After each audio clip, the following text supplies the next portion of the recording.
Добрый день! Этот ролик открывает новую серию видео, посвященных настолько большой загадке, что даже само существование этой загадки маскируется на протяжении столетий. Вся ее история с самого начала овеяна ореолом мистики и таинственности, но только для тех, кто на нее смотрит. Смотрят же немногие. И мы с вами попытаемся хоть чуточку приподнять этот ореол. Но не думайте, что в конце этого ролика вам все станет понятно. Нет. Но мы же должны с чего-то начать. Так давайте начнем. Казалось бы, история последних 300 лет изучена досконально, вдоль и поперек, всеми, кому не лень. Официальная история держится за эти года, как за незыблемый оплот. Досконально изучены все действующие лица, их мотивы, побуждения. Полностью изучены биографии, схемы сражений, движений войск. Казалось бы, нечего ловить. Однако, именно эти века одновременно являются одним из любимейших объектов для атак альтернативщиков. И не без причины. Несмотря ни на что, количество нестыковок зашкаливает прямо пропорционально возросшему количеству информации.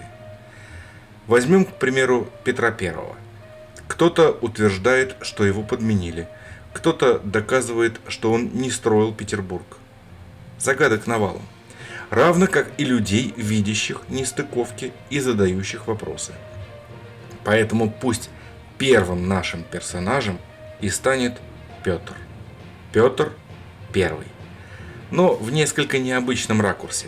Возьмем отрезок длиной в его жизнь и очень быстро прокатимся по основным вехам, лишь изредка останавливаясь на перекур и чуть более внимательное рассмотрение фактов. Зачем? А затем, что большое подчас видится на расстоянии.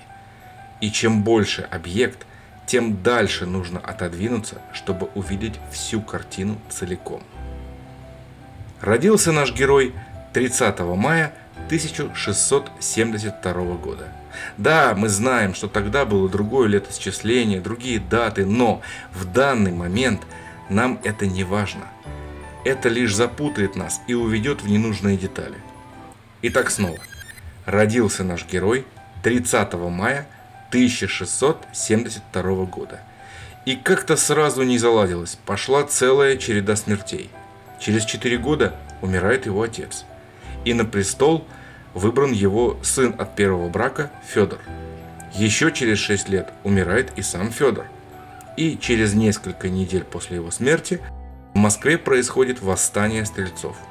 Видимо, они подозревали что-то неладное, но еще через 10 дней царями были провозглашены десятилетние Петр I и его брат Иван V. А еще через 3 дня царевна Софья, старшая сестра, стала правительницей-регентшей. Еще через месяц Ивана и Петра короновали, и следующие 7 лет безраздельно правила Софья. Но осенью 1689 года ее низложили и отправили в Новодевичий монастырь. Видимо, упиралась и не хотела отдавать власть царям. Подчеркиваю, царям, Петру и Ивану, двоевластие. Младший Петр был угоден боярам, а старший Иван – стрельцам и народу. Это вроде бы маленький, но очень важный нюанс, про который мы вспомним еще не раз. Прошло 6 лет двойного правления. И вот в 1695 году, 6 февраля, 23-летний Петр совершил свой первый Азовский поход. Вот на этом месте сделаем небольшую паузу и уточним, а какая, собственно, обстановка в этот момент была в мире. В этот же день, 6 февраля, родился математик Николай Бернулли. И в этом же году умер астроном Христиан Гюйгенс, изобретатель волновой теории света. Франция воюет с Испанией, Дания и Голландия со Швецией, которая в свою очередь является союзником Франции, Священная Римская империя погрязла в войне Аугсбургской лиги, и вовсю идет польско-турецкая война.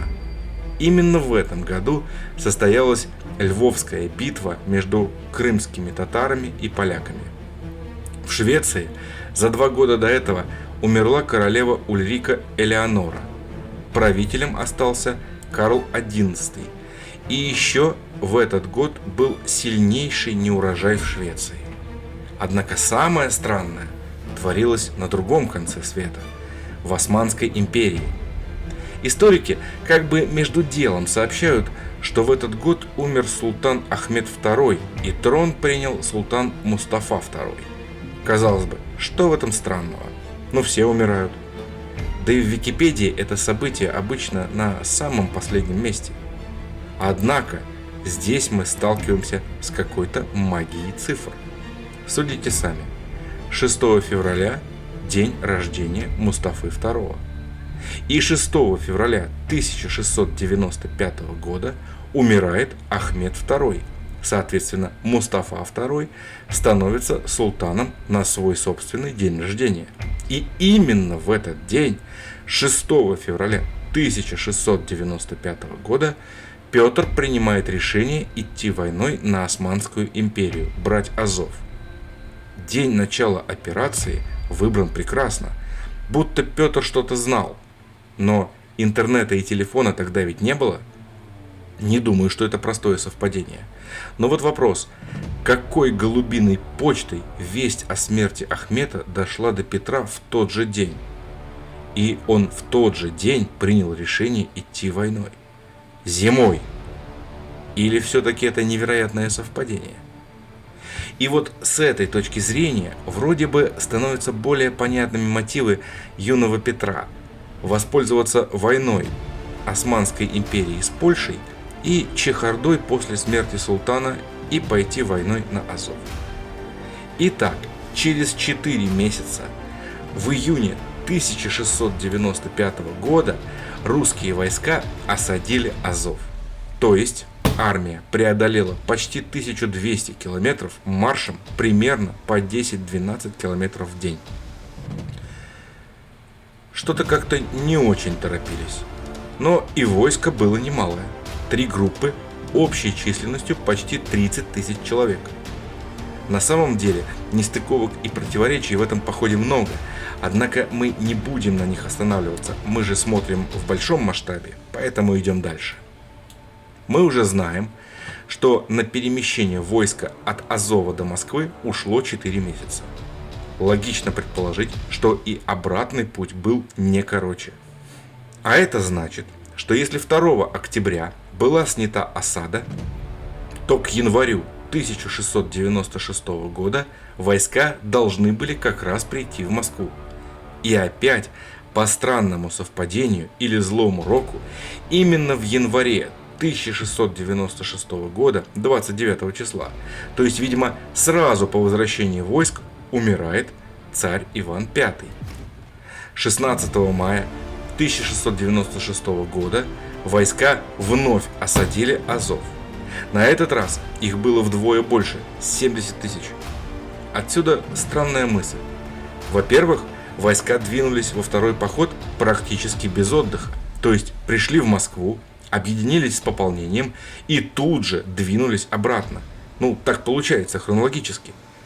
Во-вторых, откуда внезапно появились лишние 40 тысяч солдат? Логично предположить, что поскольку во время первого похода Петра было двоевластие, то армия также была разделена на 2 половины. Половина у Петра, вторая половина, большая, у Ивана. И, возможно, Иван не хотел делиться ею, но очень, кстати, скончался. Простите, но я больше ничем не могу объяснить внезапное появление вдвое большего войска практически из ниоткуда, сразу, даже без набора. Итак, 16 мая 1696 года русские войска вновь осадили Азов и, несмотря на поддержку гарнизона 60 тысячами татар, то есть силы были как минимум равны, 19 июля Азов сдался. Практически тут же, 27 июля, был основан город Таганрог, и Петр вернулся в Москву. А еще через несколько месяцев, уже 10 марта 1697 года, он отправился в свое великое посольство в Европу. Зачем? Действительно, зачем? Европа в этот момент занята своими проблемами. Швеция воевать с нами не собиралась. Каких союзников он собирался там искать и для чего? Однако, опять по странному совпадению, через 25 дней после отъезда Петра в Стокгольме от рака желудка скончался король Швеции Карл XI. Надо сказать, что он начал жаловаться на сильнейшие боли еще в феврале. В марте Петр срочно бросился в Великое посольство, а 5 апреля Карл уже скончался. Кстати, это был тот самый Карл, плачевную речь о котором, написанную по-русски, но латинскими буквами, нам часто показывают альтернативные исследователи. Ну то такое. А мы продолжаем. Как видим, смерть буквально идет по стопам Петра I.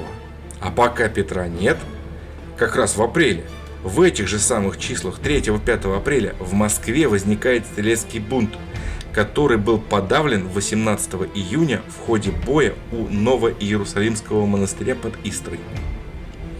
25 августа того же года Петр срочно возвращается в Москву. И, судя по срокам, опять же, не очень-то он успел попутешествовать, то есть своей цели вряд ли достиг, вернувшись на полпути как раз из-за бунта.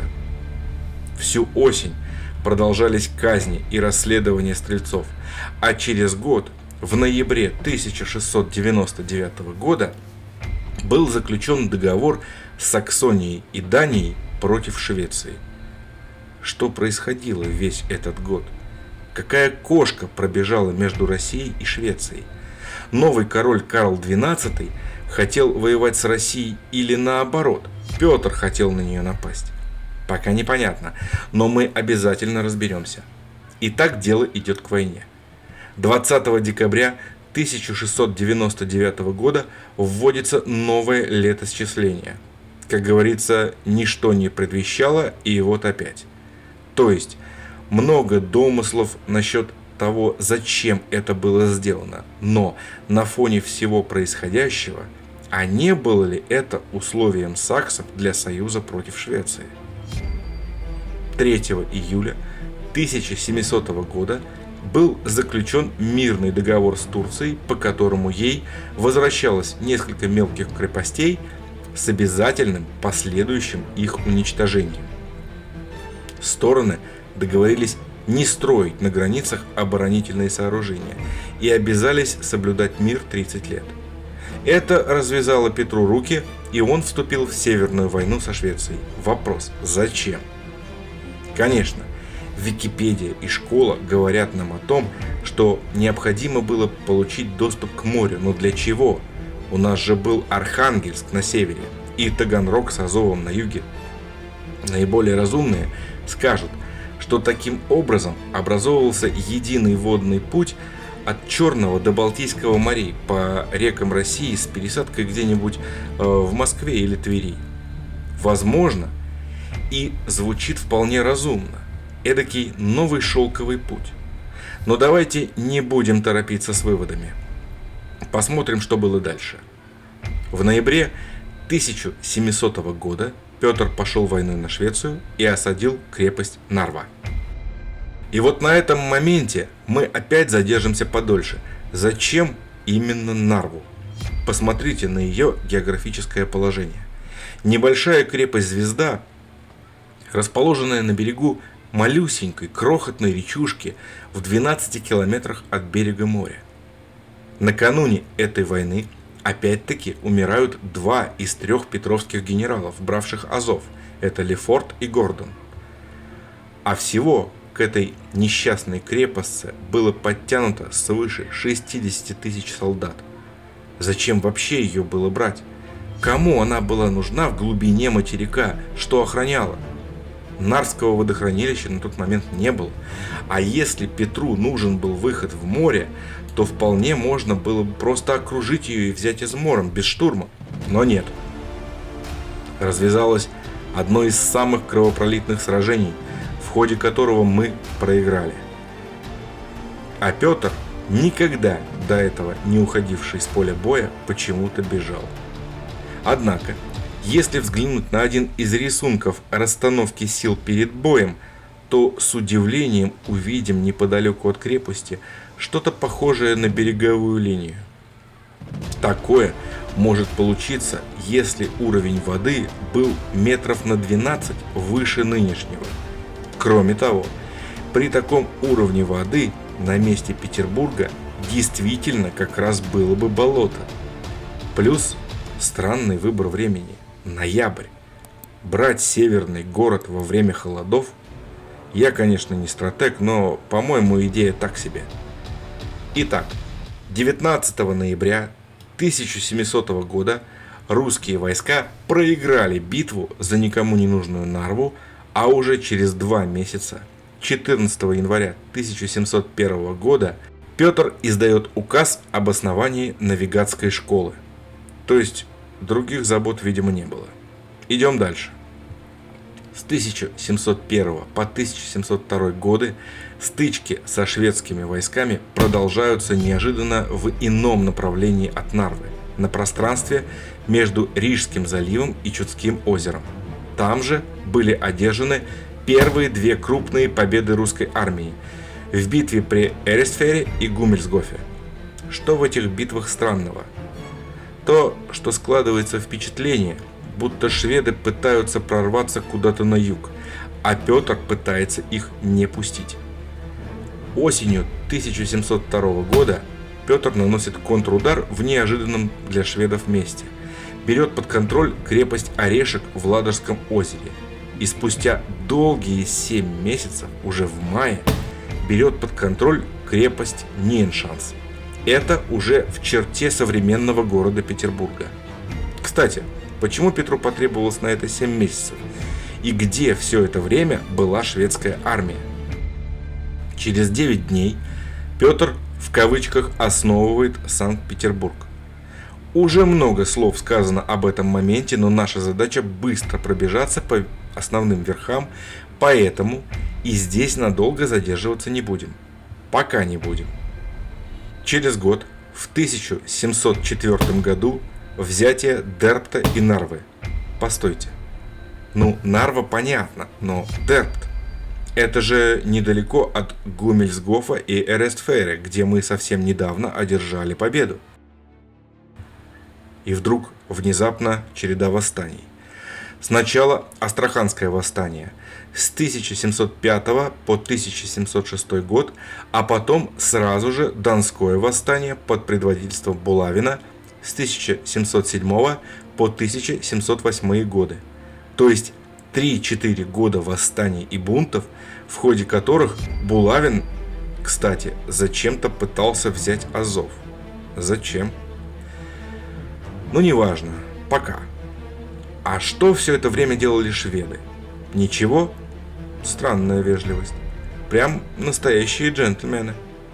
Однако, как только бунты были подавлены, Карл XII наконец отдал приказ своему генералу Левенгаупту собрать войско с целью опять вторгнуться в Россию. Левенгаупт собрал примерно 16 тысяч человек, после чего получил по щам в битве при Лесной от прибежавшего в попыхах Петра. Постойте, а где эта Лесная? Так это же Могилевская область в Белоруссии, недалеко от Смоленска. Как шведы там оказались? В 1000 километров к югу от Нарвы. Это наводит на некоторые подозрения. Во-первых, что шведы не такие уж и джентльмены, и все 4 года бунтов в России они потихонечку продолжали свой путь. А во-вторых, путь куда? На юг? То есть Россия им была не особо-то и нужна. Цель похода, видимо, была иная. Во всяком случае, такое ощущение уже складывается. И на их пути был выбор – либо воевать с Польшей, либо с Россией. Но зачем? Куда они шли? Вопрос. Через полгода, 27 июня 1709 года, Петр снова разгромил шведов, на этот раз под Полтавой. Опять, простите, это еще на 1000 километров южнее предыдущей битвы. Как это так? Мы постоянно побеждаем, а шведские силы продолжают двигаться на юг. Думаю, уже можно сделать кое-какие выводы. Давайте посмотрим на карте битвы в хронологическом порядке.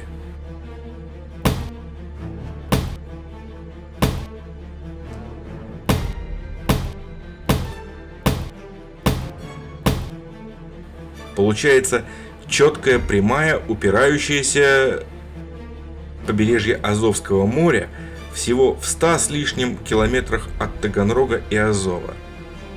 Через 3 дня силы русской армии пленили остатки шведов еще на 200 километров южнее, у Переволочной. Шведы упрямо продолжали бежать на юг, словно забыв, где их родина. Тем не менее, Карл XII сумел таки добежать до турецкой границы. Таким образом, Карл оказался в границах Османской империи. С одной стороны Россия, с другой стороны Польша, с третьей стороны Саксы и Римская империя. Можно, конечно, попробовать прорваться на родину через Польшу или во Францию через саксов, но без внушительной армии это равносильно самоубийству. А значит, Карл XII остался заперт в Бендерах на турецкой территории. Петр не замедлил воспользоваться этой возможностью и потратил следующие 1,5-2 года на захват оставшихся без защиты Риги, Ревеля, Выборга, Кексгольма и других. Однако, через 2 года Петр решил все-таки добить Карла и отправился на его поиски в Бессарабию. Дошел со своей армией до реки Прут, недалеко от Яссы, где и нашел Карла, а также в 5 раз большую османскую группировку, которая и не замедлила окружить Петра. Казалось бы, на этом все. Шансов выжить нет. Это понимал и Петр, поэтому послал к турецкому визирю переговорщика с огромной суммой денег в 150 тысяч рублей, чтобы договориться. И, как ни странно, это удалось. Турки подписали Прутский мирный договор. Несмотря на то, что спастись у Петра не было никаких шансов. Что это за аттракцион неслыханной щедрости? Почему султан отпустил царя, хотя имел на руках возможность захватить всю Россию, да еще и Швецию? Что послужило равновесным условием со стороны Петра? За что турецкий султан, по сути, подарил ему жизнь? А вот за что. Первое. Отпустить Польшу. Второе. Не трогать казаков. Третье. Обещание пропустить Карла к себе домой в Швецию. И четвертое. Разрушить Таганрог. Мало того, после подписания договора турки даже снабдили русскую армию своей кавалерией для защиты от набегов татар. Вы все поняли? Лично я нет. После этого события Петр больше не воевал. Следующие 12 лет Петр будто бы успокоился и переключил всю свою энергию на подъем страны. Издавал указы, строил города, проводил реформы и краил интриги. Но активные войны были закончены. А в 1721 году был даже заключен нештатский мир со Швецией. Однако душа поэта не выдержала. Спустя 12 лет, в 1722 году, Петр вновь решил воевать. На этот раз решил присоединить к России западное и южное побережье Каспийского моря. Это у него получилось. В 1723 году Каспийские походы окончились победой, а через год с небольшим, в январе 1725 года, Петр внезапно умер. Итак, что нового мы узнали из сегодняшнего ролика? Мы узнали о 3 противоборствующих силах в начале 18 века. Это Россия, Швеция и Турция. Мы узнали об их непростых отношениях и о каком-то маниакальном стремлении у всех троих овладеть Азовом, Таганрогом и будущим Петербургом. самом начале событий местностью с Петербургом владели шведы, а Азовом – турки. Но прибыль из этого не получали ни те, ни другие, поскольку между этими городами была Россия. А может и еще по какой-то причине. В конце рассказа Россия стала владеть Петербургом и номинально Таганрогом, хотя и в разрушенном виде. Но это лишь самое начало рассказа. Дальше будет интереснее. Друзья, никто из нас не застрахован от ошибок. И если в логике моей увидите вы сбой, то не стесняясь, четко, грамотно и без запинок, оставьте под видосом гневный комментарий свой.